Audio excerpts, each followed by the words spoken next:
আবারও ব্যালিস্টিক ক্ষেপণাস্ত্রের পরীক্ষা চালালো উত্তর কোরিয়া। ব্যর্থ হওয়ার দাবি সিউলের। কোরীয় উপদ্বীপের দিকে এগুচ্ছে মার্কিন রণতরী। ক্ষমতা গ্রহণের 100 দিন পার করলেন মার্কিন প্রেসিডেন্ট ট্রাম্প। বড় কোনো চমক দেখাতে না পারলেও সরকার প্রধান হিসেবে শতভাগ সাফল্যের দাবি। তুর্কি বাহিনীর হামলায় 11 সিরীয় কুর্দি নিহত। সংঘাত বন্ধে দুদেশের সীমান্তে মার্কিন সেনা মোতায়েন। এবং কুয়ালালামপুরে পুলিশের অবৈধ অভিবাসী বিরোধী অভিযান। অর্ধশতাধিক বাংলাদেশি সহ 211 জনকে আটক।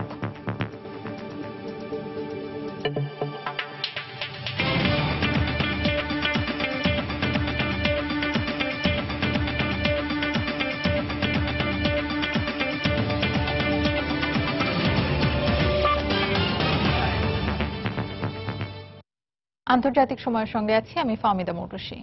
উত্তর কোরিয়া আবারও ক্ষেপণাস্ত্র পরীক্ষা চালানোর পর কোরীয় উপদ্বীপের দিকে রওনা দিয়েছে মার্কিন বিমানবাহী রণতরী কার্ল ভিনসন। নিরাপত্তা পরিষদের বৈঠকে পিয়ংইয়ং এর ওপর আরও কঠোর নিষেধাজ্ঞা আরোপে বিশ্ব সম্প্রদায়ের প্রতি আহ্বান জানিয়েছে যুক্তরাষ্ট্র। উত্তর কোরিয়ার পরমাণু কর্মসূচি ঠেকাতে জাতিসংঘ কার্যকর কোনো ব্যবস্থা নিতে ব্যর্থ হলে প্রয়োজনে যুক্তরাষ্ট্র একাই দেশটিতে সামরিক অভিযান চালাবে বলে নতুন করে হুমকি দিয়েছেন মার্কিন পররাষ্ট্রমন্ত্রী রেক্স টিলারসন। শনিবার উত্তর কোরিয়া আবারও ক্ষেপণাস্ত্র পরীক্ষা চালানোর পরপরই জাপান সাগরে থাকা মার্কিন বিমানবাহী রণতরী কার্ল ভিনসন কোরীয় উপদ্বীপের দিকে যাত্রা শুরু করে। জাপানি টেলিভিশন এনএইচকে মার্কিন রণতরীর যাত্রার এ ছবি সরাসরি সম্প্রচার করে। এর আগে দক্ষিণ কোরীয় সামরিক বাহিনী জানায়, শনিবার ভোরে দক্ষিণ পিয়ংগান প্রদেশের একটি কেন্দ্র থেকে উত্তর কোরিয়ার ক্ষেপণাস্ত্রটি উৎক্ষেপণের কয়েক সেকেন্ড পরই বিধ্বস্ত হয়। মিসাইলটি জাপান সাগরের দিকে তাক করে ছোড়া হলেও তা উত্তর কোরীয় ভূখণ্ড অতিক্রম করতে পারেনি বলে জানায় যুক্তরাষ্ট্রের প্রশান্ত মহাসাগরীয় কমান্ড। উত্তর কোরিয়ার এ কাজকে উদ্ধত ও শাস্তিযোগ্য উল্লেখ করে আনুষ্ঠানিকভাবে এর নিন্দা জানিয়েছে দক্ষিণ কোরিয়া ও জাপান। উত্তর কোরিয়া চলতি মাসে তৃতীয়বারের মতো ক্ষেপণাস্ত্র পরীক্ষা চালালো। আমরা দেশটিকে আবারও সতর্ক করছি, তারা যদি এমন আগুন নিয়ে খেলতে থাকে এবং পরমাণু কর্মসূচি থেকে সরে না আসে, তবে জাতিসংঘের নিষেধাজ্ঞায় শুধু নয়, আরও কঠিন শাস্তির মুখোমুখি হতে হবে। আমরা যতদূর জেনেছি, মিসাইলটি মাত্র 50 কিলোমিটার অতিক্রম করে উত্তর কোরিয়ার ভূখণ্ডে বিধ্বস্ত হয়েছে। তাৎক্ষণিকভাবে এর নিন্দা জানিয়েছে জাপান। পিয়ংইয়ং এর এমন হুমকি মোকাবিলায় যুক্তরাষ্ট্রের সঙ্গে যৌথভাবে কাজ করছি আমরা। এদিকে টুইটার বার্তায় ট্রাম্প বলেছেন, চীনের হুঁশিয়ারি সত্ত্বেও উত্তর কোরিয়া আবারও ক্ষেপণাস্ত্রের পরীক্ষা চালিয়ে চীনা প্রেসিডেন্টের প্রতি অশ্রদ্ধা দেখিয়েছে। শুক্রবার মার্কিন পররাষ্ট্রমন্ত্রী রেক্স টিলারসন উস্কানিমূলক আচরণ ঠেকাতে উত্তর কোরিয়ার বিরুদ্ধে আরও কঠোর পদক্ষেপ নিতে জাতিসংঘের প্রতি আহ্বান জানানোর কয়েক ঘণ্টার মধ্যেই ক্ষেপণাস্ত্রের পরীক্ষা চালায় দেশটি। নিরাপত্তা পরিষদের বৈঠকে কূটনৈতিকভাবে বিচ্ছিন্ন করে উত্তর কোরিয়াকে একঘরে করার আহ্বান জানায় যুক্তরাষ্ট্র। কোরীয় উপদ্বীপকে পরমাণু হুমকি মুক্ত করতে যুক্তরাষ্ট্র উত্তর কোরিয়ার সঙ্গে আলোচনা করতে প্রস্তুত বলেও জানান মার্কিন পররাষ্ট্রমন্ত্রী। তবে জাতিসংঘ দেশটির উপর আরোপিত নিষেধাজ্ঞা যথাযথ বাস্তবায়ন করছে না বলে অভিযোগ করেন তিনি। উত্তর কোরিয়া যুক্তরাষ্ট্রের মূল ভূখণ্ডে আঘাত করতে পারবে না, তবে আমাদের মিত্র দক্ষিণ কোরিয়া ও জাপানের ওপর হামলার ঝুঁকি রয়েছে। এভাবে পরমাণু তৎপরতা চালিয়ে গেলে উত্তর কোরিয়াকে ভয়াবহ পরিস্থিতির মুখোমুখি হতে হবে। নিরাপত্তা পরিষদ যথাযথ ব্যবস্থা না নিলে প্রয়োজনে যুক্তরাষ্ট্র এই দেশটিতে সামরিক অভিযান চালাবে। মার্কিন পররাষ্ট্রমন্ত্রী চীনের বিরুদ্ধে উত্তর কোরিয়াকে বাণিজ্য সুবিধা দেওয়ার অভিযোগ করলেও চীনা পররাষ্ট্রমন্ত্রী জানান, পিয়ংইয়ং এর সৃষ্টি করা সমস্যাগুলোর সমাধান চীনের সঙ্গে সম্পর্কিত নয়। দেলোয়ার হোসেন, সময় সংবাদ। পরমাণু অস্ত্র পরীক্ষার জেরে উত্তর কোরিয়ার সঙ্গে যে কোনো দেশের অস্ত্র উপকরণ বাণিজ্যে নিষেধাজ্ঞা দিয়েছে জাতিসংঘ। কিন্তু এই নিষেধাজ্ঞা উপেক্ষা করেই পরমাণু ও ক্ষেপণাস্ত্র উন্নয়ন কর্মসূচি চালিয়ে যাচ্ছে পিয়ংইয়ং। বিবিসির এক প্রতিবেদনে বলা হয়েছে, সম্প্রতি জাতিসংঘের এক পর্যবেক্ষণে জানানো হয়, উত্তর কোরিয়ার মিসাইল তৈরির উপকরণ সরাসরি চীন থেকে পাওয়া কিংবা কোনো চীনা প্রতিষ্ঠানের মাধ্যমে আমদানি করা। অন্যতম মিত্র দেশ হিসেবে চীনের সঙ্গেই প্রায় সব বাণিজ্য করে থাকে পিয়ংইয়ং। 2006 সালে প্রথমবারের পর এ পর্যন্ত 5 বার পরমাণু বোমা ও অসংখ্যবার বিভিন্ন পাল্লার ক্ষেপণাস্ত্রের পরীক্ষা চালিয়েছে উত্তর কোরিয়া। গত বছর 2 দফা পরমাণু অস্ত্রের পরীক্ষা চালানোর পর উত্তর কোরিয়া অভিমুখী ও দেশটি থেকে ছেড়ে আসা যে কোনো জাহাজে তল্লাশি করার বাধ্যবাধকতাও দিয়েছে জাতিসংঘ।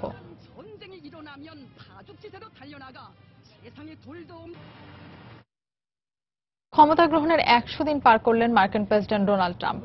এই অল্প সময়ের শাসনে বড় কোনো সাফল্য বা চমক দেখাতে না পারলেও এক সাক্ষাৎকারে শতভাগ সাফল্যের দাবি করেন প্রেসিডেন্ট ট্রাম্প। যদিও অভিবাসী ইস্যুতে তার একাধিক পদক্ষেপ পর্যবেক্ষক শুধু নয়, তার নিজের দলের লোকদের কাছেও সমালোচিত হয়েছে ব্যাপকভাবে। এদিকে এখন পর্যন্ত যুক্তরাষ্ট্রের ইতিহাসে সবচেয়ে কম জনপ্রিয় প্রেসিডেন্ট ট্রাম্পের প্রতি মার্কিনদের সমর্থন আরও এক দফা কমে 44% দাঁড়িয়েছে।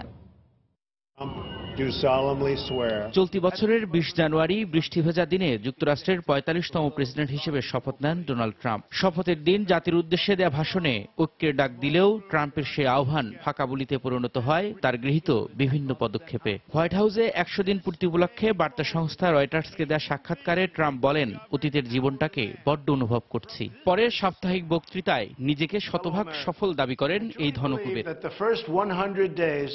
আমি বিশ্বাস করি গত 100 দিনে যে কাজ করেছি তাতে আমি শতভাগ সফল। যুক্তরাষ্ট্রের ইতিহাসে এই অল্প সময়ে এত বেশি কাজ কোনো প্রেসিডেন্ট করেছে বলে মনে হয় না। এর মধ্যে সবচেয়ে গুরুত্বপূর্ণ হলো যুক্তরাষ্ট্রে কর্মসংস্থানের ধারা ফিরিয়ে এনেছি আমি। আপনি যদি মিশিগান অথবা ওহাইওতে যান, দেখবেন গাড়ি নির্মাতা প্রতিষ্ঠানগুলোতে সেই কাজের ব্যস্ততা আবারও শুরু হয়েছে। তারা আর সেখান থেকে অন্য এলাকায় যেতে চায় না। শুধু আলোচনার মাধ্যমে আমি যুক্তরাষ্ট্রের 72 কোটি 50 লাখ ডলার রক্ষা করেছি। বিভিন্ন খাতে খরচের পরিমাণ কমিয়ে অর্থনীতিকে আরো সমৃদ্ধ করেছি। all because of what's happened in this rather short period of time. দায়িত্ব নেয়ার পর প্রথম কয়েক সপ্তাহেই বিভিন্ন সিদ্ধান্ত গ্রহণে হোঁচট খান 70 বছর বয়সী এই রাজনীতিবিদ। সিরিয়া, ইরান সহ 7টি মুসলিম দেশের নাগরিকদের যুক্তরাষ্ট্রে প্রবেশে নিষেধাজ্ঞা জারি করে তীব্র সমালোচনা আর বিক্ষোভের মুখে পড়েন। সেসব নিষেধাজ্ঞার উপর স্থগিতাদেশ দেন যুক্তরাষ্ট্রের ফেডারেল আদালত। পূর্বসূরি বারাক ওবামার স্বাস্থ্যসেবা নীতির সংস্কার করতে গিয়েও জটিলতায় পড়েন ট্রাম্প। বিতর্কের মুখে পড়েন মেক্সিকো সীমান্তে দেয়াল নির্মাণ নিয়েও। প্রশাসন ও হোয়াইট হাউসেও পরিস্থিতি খুব বেশি সুস্থির নয় কোটিপতি এই ব্যবসায়ীর। জাতীয় নিরাপত্তা কাউন্সিলের উপদেষ্টা স্টিভ ব্যাননকে অপসারণের পর মেয়ে ইভাঙ্কা ও জামাই জ্যারেড কুশনারকে প্রশাসনের গুরুত্বপূর্ণ পদে বসিয়ে আরেক দফা সমালোচনার শিকার হন। সিরিয়ার বিমান ঘাঁটিতে ক্ষেপণাস্ত্র হামলার পর যেমন দেশে বিদেশে ট্রাম্পের পররাষ্ট্রনীতি বিষয়ে মিশ্র প্রতিক্রিয়া হয়েছে, একই ধরনের প্রতিক্রিয়া হয় উত্তর কোরিয়া অভিমুখে নতুন নৌবহর পাঠানোতেও। যুক্তরাষ্ট্রকে ট্রাম্প সামরিক দ্বন্দ্বের মধ্যে টেনে নিচ্ছেন বলে সমালোচনার ঝড় ওঠে। সর্বশেষ সিনেটরদের সঙ্গে বৈঠকে উত্তর কোরিয়াকে আলোচনার পথে টেনে আনার উদ্যোগ নেওয়ার তাগিদ আসে আইন প্রণেতাদের তরফ থেকে। বড় কোনো সাফল্যের দেখা না পেলেও বরাবরের মতোই টুইটারের মতো সামাজিক যোগাযোগ মাধ্যমে সরব ছিলেন এই মার্কিন প্রেসিডেন্ট। রবিউল ইসলাম আওলাদ, সময় সংবাদ। ব্যক্তিগত অস্ত্র রাখার অধিকারে কখনোই হস্তক্ষেপ করবেন না বলে ক্ষুদ্র অস্ত্রের মালিক মার্কিনদের আশ্বস্ত করেছেন president Donald Trump. National rifle অ্যাসোসিয়েশনের সম্মেলনে হাজির হয়ে ট্রাম্প বলেন, ব্যক্তিগত অস্ত্র রাখার অধিকার নিয়ে আইনটির সুরক্ষায় যা প্রয়োজনীয় সব তিনি করবেন। এদিকে সরকারকে অচল করে দেওয়ার ডেমোক্রেটিক হুমকির পর রিপাবলিকান নেতারা জানিয়েছেন, এ সপ্তাহে ওবামা কেয়ার বাতিলে কোনো উদ্যোগ নেওয়া হবে না। নির্বাচনী প্রচারণার সময় ট্রাম্প বরাবরই ব্যক্তিগত অস্ত্র রাখার পক্ষে কথা বলেছেন। প্রতিশ্রুতি দিয়েছিলেন জয়ী হলে বিষয়টি মাথায় রাখবেন তিনি। শুক্রবার জর্জিয়ার আটলান্টায় ন্যাশনাল রাইফেল অ্যাসোসিয়েশন NRA সম্মেলনে বক্তব্য রাখতে গিয়ে ট্রাম্প বলেন তিনি তার প্রতিশ্রুতি রাখবেন। সম্মেলনে উপস্থিত অস্ত্র মালিকরা ট্রাম্পের প্রতি তাদের কৃতজ্ঞতা জানান। মার্কিন গণমাধ্যমের প্রতিবেদন অনুযায়ী ট্রাম্পের নির্বাচনী প্রচারণায় $3 কোটি 30 লাখ দিয়েছিল NRA। কখনোই অস্ত্র অধিকার আইন লঙ্ঘন করবেন না বলে তাদের আশ্বস্ত করেন ট্রাম্প। আপনারা আমার জন্য করেছেন, এবার আমি আপনাদের জন্য করব। এনারাকে আমি জানাতে চাই, কখনোই হতাশ হতে দেব না আপনাদের। আপনাদের সত্যিকারের বন্ধু হোয়াইট হাউসে আছে, চিন্তার কোনো কারণ নেই। একই দিন ট্রাম্প নতুন একটি নির্বাহী আদেশে সই করেন। এর ফলে দেশের উপকূলীয় অঞ্চল সহ কয়েকটি এলাকায় বন্ধ থাকা তেল গ্যাস অনুসন্ধানের কাজ আবারও শুরু করার সম্ভাবনা দেখা দিয়েছে। দেশটির জ্বালানি খাতকে আরো গতিশীল করতেই এই আদেশে সই করেছেন বলে জানান ট্রাম্প।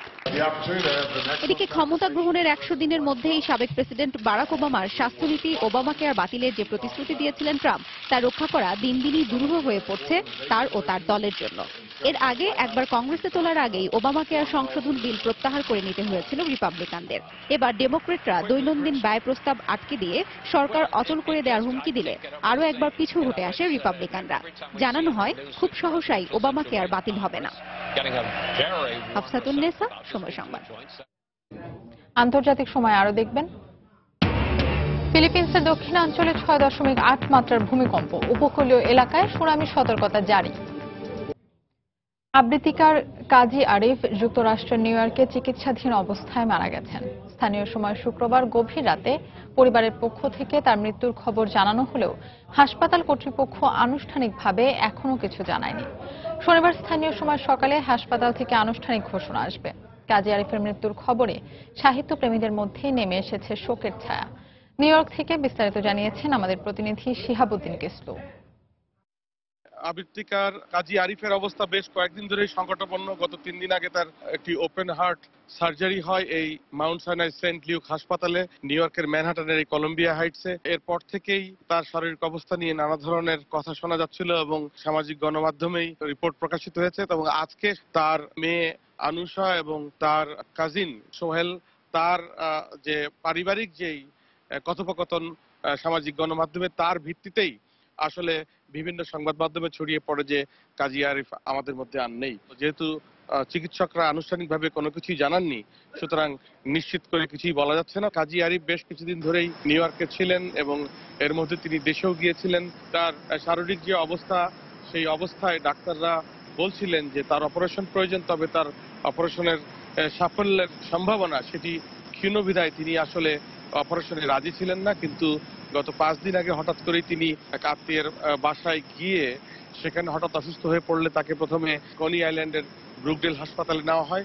তারপরে সেখান থেকেই ডাক্তারদের পরামর্শে মাউন্ট সাইনাইয়ের সেন্ট লিউক হাসপাতালে আনা হয় এবং তার অপারেশন করা হয়। আবৃত্তিকার কাজী আরিফের এই সংবাদই এর মধ্যে এই প্রবাসের বাঙালি কমিউনিটিতে শোকের ছায়া নেমে এসেছে। বিভিন্ন মহল থেকে তার যারা শুভানুধ্যায়ী, শুভাকাঙ্ক্ষী এবং যারা এই সংস্কৃতি প্রেমী এবং সংস্কৃতি সেবী যারা রয়েছেন, তারা সবাই আসলে খোঁজ খবর নিচ্ছেন এবং তাদের অনেকেই এই হাসপাতালে জড়ো হয়েছিলেন।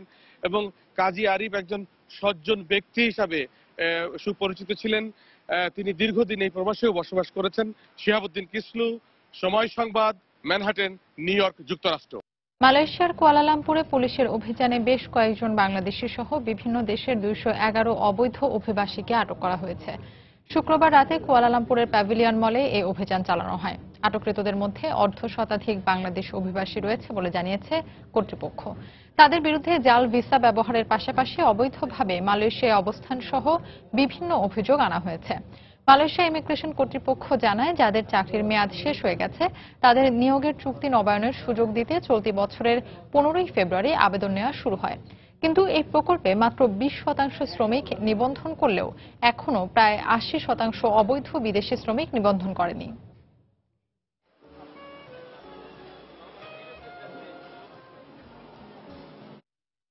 বাংলাদেশে যাতায়াতের জন্য প্রবাসীদের প্রথম পছন্দ বিমান বাংলাদেশ। সপ্তাহে বিমানের 4টি ফ্লাইটে লন্ডন থেকে বিপুল সংখ্যক প্রবাসী বাংলাদেশে আসেন। এর মধ্যে সরাসরি সিলেট যায় বিমানের ফ্লাইট। এই সুযোগে লন্ডন সিলেট রুটে বিমান বাংলাদেশ অতিরিক্ত ভাড়া আদায় করছে বলে অভিযোগ করেছেন যাত্রীরা।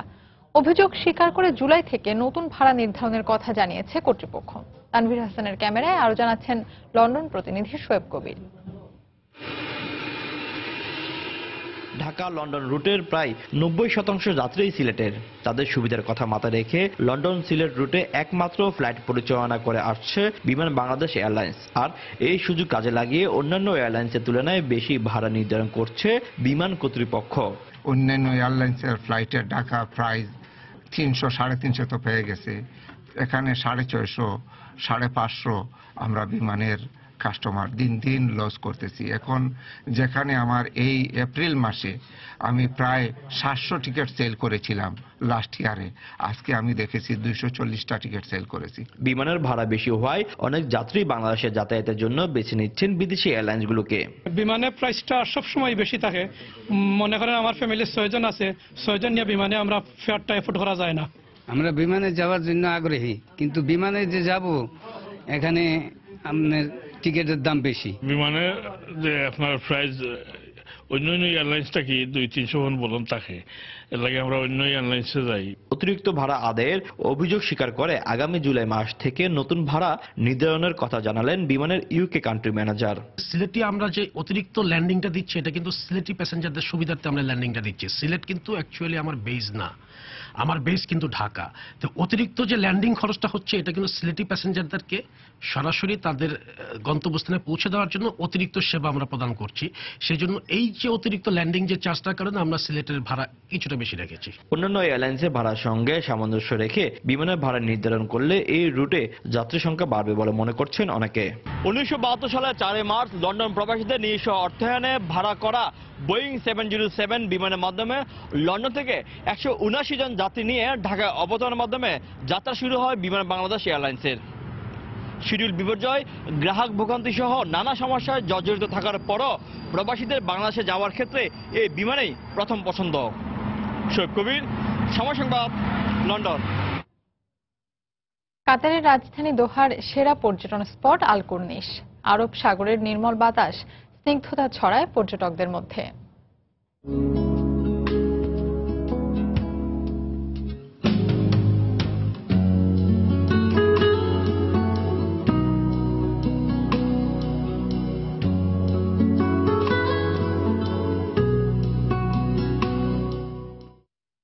সংবাদের শেষাংশে ঘুরে আসবো কাতারের বিখ্যাত এই পর্যটন এলাকা থেকে।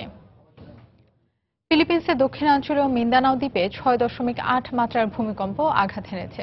স্থানীয় সময় শুক্রবার রাত 8:23 আঘাত হানা এ ভূমিকম্পের পরপরই উপকূলীয় এলাকায় সুনামি সতর্কতা জারি করা হয়েছে। প্রাথমিকভাবে ভূমিকম্পের মাত্রা 7.2 বলে উল্লেখ করা হয়েছিল। ভূমিকম্পে হতাহতের খবর পাওয়া না গেলেও একটি পুরনো ভবন ধসে পড়ার কথা জানা গেছে। প্রশান্ত মহাসাগরীয় সুনামি সতর্কীকরণ কেন্দ্র জানায় সাধারণ ঢেউয়ের চেয়ে 1 মিটার বেশি উচ্চতার ঢেউ উপকূলে আছড়ে পড়তে পারে। যুক্তরাষ্ট্রের ভূতাত্ত্বিক জরিপ সংস্থার তথ্য মতে ভূমিকম্পটির উৎপত্তিস্থল ছিল ফিলিপিন্সের দক্ষিণের ব্যালানগোনান উপকূল থেকে 31 কিলোমিটার পশ্চিমে প্রশান্ত মহাসাগরে। এর গভীরতা ছিল ভূপৃষ্ঠ থেকে 41.7 কিলোমিটার গভীরে। সুনামির কারণে ফুলে ওঠা জলরাশি এ ভূমিকম্পের উৎপত্তিস্থল থেকে 300 কিলোমিটার পর্যন্ত পৌঁছাতে পারে।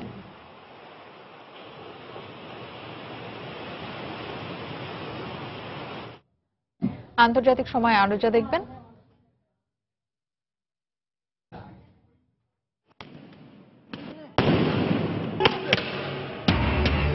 ব্রাজিল সরকারের ব্যয় সংকোচন নীতির বিরুদ্ধে দেশজুড়ে শ্রমিক ধর্মঘটে পুলিশের সঙ্গে সংঘর্ষ, গাড়িতে অগ্নিসংযোগ, দোকানপাট ভাঙচুর। সিরিয়ার তুর্কি সীমান্তে সেনা মোতায়েন করেছে যুক্তরাষ্ট্র। পেন্টাগন মুখপাত্র ঘটনার সত্যতা নিশ্চিত করে জানান, তুর্কি সীমান্তে নতুন করে সংঘর্ষ এড়াতেই এই সেনা মোতায়েনের উদ্যোগ নেওয়া হয়েছে। শুক্রবার যুক্তরাষ্ট্রের পতাকাবাহী কয়েকটি গাড়ির বহর সিরিয়ার তুর্কি সীমান্তে টহল দিতে দেখা যায় বলে জানায় আন্তর্জাতিক সংবাদ মাধ্যম। গেল বুধবার ইরাক ও সিরিয়ায় কুর্দি বিদ্রোহীদের অবস্থান লক্ষ্য করে বিমান হামলা চালায় তুর্কি বাহিনী। এরপরই এমন পদক্ষেপ গ্রহণ করল যুক্তরাষ্ট্র। এদিকে যুক্তরাজ্য ভিত্তিক পর্যবেক্ষণ সংস্থা Syrian observatory for human rights জানিয়েছে, শুক্রবার দামেস্কের কাছে একটি এলাকায় আল নুসরা ফ্রন্টের সঙ্গে বিদ্রোহী গোষ্ঠীর সংঘর্ষে 40 জন নিহত হয়েছে। ওই সংঘর্ষে গুরুতর আহত হয়েছে অন্তত 70 জন।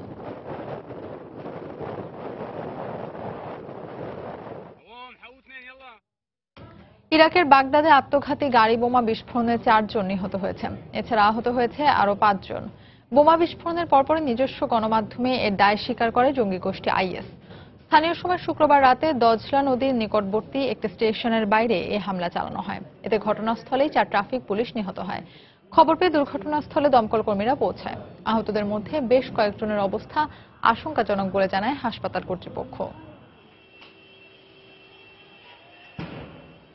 ব্রাজিলের সরকারের ব্যয় সংকোচন নীতির আলোকে পেনশন ব্যবস্থার সংস্কারের প্রতিবাদে শ্রমিক সংঘের ডাকা ধর্মঘটে পুলিশের সঙ্গে ব্যাপক সংঘর্ষ হয়েছে। এ সময় কমপক্ষে 8টি গাড়িতে অগ্নিসংযোগের পাশাপাশি বেশ কিছু দোকানপাটে ভাঙচুর চালায় ক্ষুব্ধ শ্রমিকরা। গত 2 দশকের মধ্যে প্রথম এ ধর্মঘটে অচল হয়ে পড়ে রাজধানী রিও ডি জেনেরো সহ দেশের অধিকাংশ শহর। শুক্রবার রণক্ষেত্রে পরিণত হয় রিও ডি জেনিরোর সিটি সেন্টারের সামনের রাস্তা। সরকারের ব্যয় সংকোচন নীতির প্রতিবাদে রাস্তা আটকে অবস্থান কর্মসূচি পালন করছিল শ্রমিক সংগঠনগুলোর সদস্যরা। শুরুতে শান্তিপূর্ণ সমাবেশ করলেও এক পর্যায়ে পুলিশের সঙ্গে তাদের সংঘর্ষ শুরু হয়। এ সময় বেশ কিছু গাড়িতে অগ্নিসংযোগের পাশাপাশি দোকানপাটে ভাঙচুর চালায় ক্ষুব্ধ অবরোধকারীরা। সরকারের নতুন পেনশন পদ্ধতির প্রতিবাদ জানাতে আমরা দেশ জুড়ে অবরোধের ডাক দিয়েছি। নতুন নীতি ব্রাজিলের শ্রমিকদের স্বার্থহানি ঘটাবে। আমরা বুড়ো বয়সে পেনশন থেকে বঞ্চিত হব। পেনশন ব্যবস্থায় যে সংস্কারের কথা হয়েছে তাতে সবচেয়ে বেশি ক্ষতিগ্রস্ত হবে দরিদ্র মানুষরা। অর্থনৈতিক সমস্যা বিশ্বের সব দেশে রয়েছে, তার দোহাই দিয়ে এ ধরনের ব্যবস্থা সরকার নিতে পারে না। একই চিত্র দেখা যায় সাও পাওলো শহরে। ক্ষুব্ধ অবরোধকারীরা বেশ কিছু দোকানপাটে ভাঙচুর চালায়। কয়েক হাজার বিক্ষোভকারী প্রেসিডেন্ট তেমেরের বাসভবনের দিকে এগিয়ে গেলে পুলিশ তাদের বাধা দেয়। এ সময় দুপক্ষের ব্যাপক সংঘর্ষ হয়। পরে বেশ কিছু গাড়িতে আগুন ধরিয়ে দেয় বিক্ষোভকারীরা। একই দিন শ্রমিক ইউনিয়নের সঙ্গে সংহতি প্রকাশ করে সরকারের ব্যয় সংকোচন নীতির বিরুদ্ধে বিক্ষোভ করে দেশটির বিরোধী দলের সমর্থকরা। অধিকাংশ শহরের দোকানপাট, শিক্ষা প্রতিষ্ঠান, ব্যাংক ও অন্যান্য প্রতিষ্ঠান বন্ধ রাখা হয়। শহরের প্রধান সড়কগুলোতে যান চলাচল বন্ধ থাকায় অচল হয়ে পড়ে বেশিরভাগ শহর। অবরোধকারী রাস্তা আটকে বিক্ষোভ করছে। রাস্তায় গাড়ি চলাচল বন্ধ থাকায় আমার বোন তার ফ্লাইট ধরতে পারেনি। এটা ঠিক নয়। আমার বয়স 85। এসবের মধ্যেই আমাকে বাড়ি ফিরতে হবে। আমাদের অধিকার আদায়ের জন্য আমরা লড়ব, কিন্তু সঠিক পদ্ধতিতে। এভাবে কেবল জনদুর্ভোগ বাড়বে। চলতি সপ্তাহের শুরুতে আর্থিক মন্দা কাটিয়ে উঠতে ক্ষমতাসীন প্রেসিডেন্ট মিশেল তেমেরের শ্রম ও পেনশন বিল সংস্কারের একটি প্রস্তাব ব্রাজিল পার্লামেন্টে পাশ হয়। সংস্কার প্রস্তাবে শ্রমিকদের অবসরের বয়সসীমা বাড়ানো হলেও সুযোগ সুবিধা কমিয়ে দেওয়া হয়েছে। শ্রমিক সংঘের দাবি, সরকারের নতুন আইনের কারণে শুধু পেনশন কমে আসবে তা নয়, পুরো শ্রম আইন দুর্বল হয়ে পড়ে তাদের ভবিষ্যৎ অনিশ্চিত হয়ে পড়বে। তবে প্রতিবাদ সত্ত্বেও নিজের সিদ্ধান্তে অটল থাকার কথা জানিয়েছেন প্রেসিডেন্ট মিশেল তেমের। শিরিন আক্তার, সময় সংবাদ।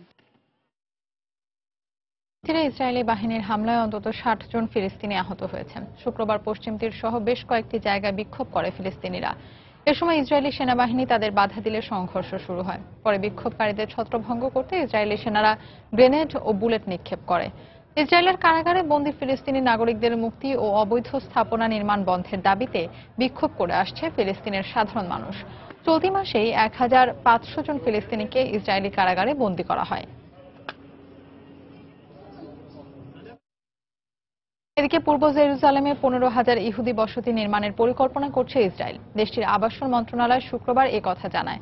ইসরায়েল ফিলিস্তিন শান্তি ফিরিয়ে আনতে নতুন বসতি স্থাপন বন্ধে মার্কিন প্রেসিডেন্ট ডোনাল্ড ট্রাম্পের অনুরোধ সত্ত্বেও ইসরায়েল এ পরিকল্পনা হাতে নিয়েছে। আগামী মাসে ট্রাম্পের ইসরায়েল সফরের সময় নতুন বসতি নির্মাণের বিষয়ে চূড়ান্ত ঘোষণা আসতে পারে। ভারত নিয়ন্ত্রিত জম্মু কাশ্মীরের বিচ্ছিন্নতাবাদীদের সঙ্গে কোনো সংলাপ বা আলোচনা হবে না বলে জানিয়েছে কেন্দ্রীয় সরকার। জম্মু কাশ্মীরের সাম্প্রতিক অস্থিরতায় পদক্ষেপ গ্রহণ সম্পর্কে সুপ্রিম কোর্ট জানতে চাইলে কেন্দ্রীয় সরকারের পক্ষে একথা জানান অ্যাটর্নি জেনারেল মুকুল রোহাতগি। তিনি বলেন, আন্দোলনকারীদের কেবল বৈধ দাবি নিয়ে আলোচনার টেবিলে বসা যেতে পারে। এছাড়া অন্য কোনো দাবি নিয়ে তাদের সঙ্গে কোনো আলোচনা হবে না। স্বাধীনতার দাবিতে জম্মু কাশ্মীরে দীর্ঘদিন ধরে আন্দোলন চলে আসছে।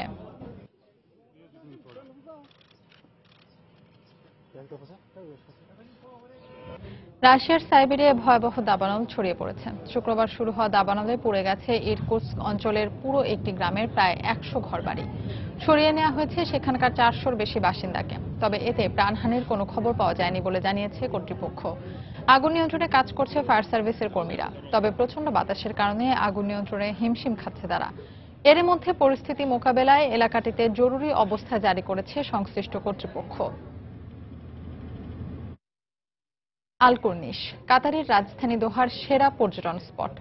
একেবারে আরব সাগরের পাশে অবস্থিত এই এলাকাটি নজর কাড়বে যে কোনো পর্যটকের। শুধু পর্যটন শিল্পেই নয়, কাতারের ক্রীড়াঙ্গনেও বেশ বড় ভূমিকা রয়েছে এই স্থানটির। কাতার প্রতিনিধি আনোয়ার হোসেন মামুনকে সঙ্গে নিয়ে দোহা থেকে সজল মিত্র রিচার্ডের রিপোর্ট। টলমলে পানি আর বিশাল সাগর, তারই এক পারে সুউচ্চ ভবন। ঠিক তার উল্টো দিকেই আল কুর্নিশ, যা কিনা কাতারের দোহার অন্যতম সেরা পর্যটন স্পট। বিকেলে দেশি বিদেশি পর্যটকের আনাগোনায় চারিদিকে যেন অন্যরকম স্নিগ্ধতা। পরিবার কিংবা বন্ধু সবাইকে নিয়েই এই প্রকৃতির সৌন্দর্য পিপাসু মানুষগুলো মেতে ওঠেন আনন্দ আড্ডায়। 2022 বিশ্বকাপ ফুটবলের আসর বসবে কাতারে, আর কাতার এর জন্যই এখন প্রস্তুতিতে পুরোপুরি ব্যস্ত। পর্যটন শিল্পকে ফুটবলের জনপ্রিয়তা বাড়ানোর জন্য হাতিয়ার হিসাবে ব্যবহার করতে চায় কাতার। প্রকৃতির সঙ্গে নগরায়নের এই মিলকে পর্যটনের কেন্দ্রবিন্দুতে বিবেচনা না করে সামনের দিনগুলোতে কাতারে অনুষ্ঠিত হতে যাওয়া বিভিন্ন বিশ্ব ক্রীড়া যজ্ঞের আনুষ্ঠানিক প্রচারণা হিসেবেই দেখছেন পর্যটকরা। এখানে আমি পরিবার নিয়ে আসি, আমার খুব ভালো লাগে। আসলে পরিপূর্ণ ভালো লাগার মতো পরিবেশ এটা। আমরা সবাই জানি সামনের দিনগুলোতে এখানে বিশ্ব ক্রীড়াঙ্গনের অনেকগুলো বড় বড় আসর অনুষ্ঠিত হবে। এখানকার সরকার এই বিষয়টি পর্যটনের মাধ্যমে প্রচারণা করছে। আসলে পর্যটনকে যদি খেলাধুলার বাণিজ্যিকীকরণে ব্যবহার করা যায় তাহলে বিষয়টি কিন্তু খুব খারাপ হয় না। আমি অবশ্যই একে সাধুবাদ জানাই। বিকেল গড়িয়ে সন্ধ্যা নামে আলকুর্নিশের প্রকৃতিও ঝলমলে হয়ে উঠতে থাকে কৃত্রিম আলোর ছটায়। প্রবাসী নগর জীবনে সেই আলো মুগ্ধতা ছড়ায় বাঙালিদের কণ্ঠেও। কাতারে যে পর্যটন শিল্পটা আছে, এই পর্যটন শিল্পটা সব দেশে থাকা উচিত এবং ইভেন আমাদের বাংলাদেশেও। তো খুব ভালো লাগলো আজকে ঘুরতে এসেছি এখানে। সজল মিত্র, রিচার্ড, সময় সংবাদ, কাতার। আন্তর্জাতিক সময়ের শীর্ষ সংবাদ জানিয়ে দিচ্ছে আরেকবার। আবারও ব্যালিস্টিক ক্ষেপণাস্ত্র পরীক্ষা চালালো উত্তর কোরিয়া। ব্যর্থ হওয়ার দাবি সিউলের। কোরীয় উপদ্বীপের দিকে এগুচ্ছে মার্কিন রণতরী। ক্ষমতা গ্রহণের 100 দিন পার করলেন মার্কিন প্রেসিডেন্ট ট্রাম্প। বড় কোনো চমক দেখাতে না পারলেও সরকার প্রধান হিসেবে শতভাগ সাফল্যের দাবি। তুর্কি বাহিনীর হামলায় 11 সিরীয় কুর্দি নিহত। সংঘাত বন্ধে দুদেশের সীমান্তে মার্কিন সেনা মোতায়েন। কুয়ালালামপুরে পুলিশের অবৈধ অভিবাসী বিরোধী অভিযান। অর্ধ শতাধিক বাংলাদেশি সহ 211 জনকে আটক।